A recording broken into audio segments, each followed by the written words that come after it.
Now, shifting gears, India is on course to take pole position as the fastest growing major economy in the world, beating out China. And as our Kim Ji-yeon explains, the rapid growth pace is not just coming on the back of the country's reform drive, but also slowing growth in China. Leading financial institutions, including the International Monetary Fund, say this year India will post a faster growth rate than China for the first time in 16 years.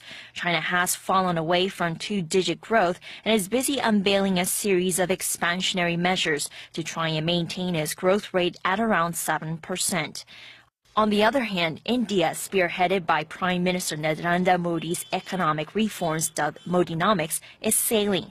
The IMF projects India's growth rate to reach 7.5% this year, thanks largely to an anti-corruption drive and measures that aim to attract investment to the country's manufacturing and infrastructure sectors. Modi is emphasizing India's 3Ds, democracy, demography, and demand. Like China, India is one of the most populous nations in the world with a large youth demographic. But unlike China, India is a democratic country.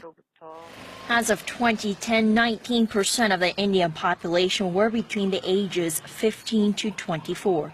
Despite these conditions, the researcher cautions that a shift towards economic powerhouses depends entirely on the government's commitment to carry out its economic reform plans.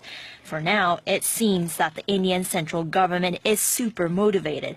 It announced plans earlier this week to boost infrastructure spending by $11 billion this financial year, on top of its original plan to spend $137 billion on its railways over the next 5 years. Kim Ji-yeon, Arirang News.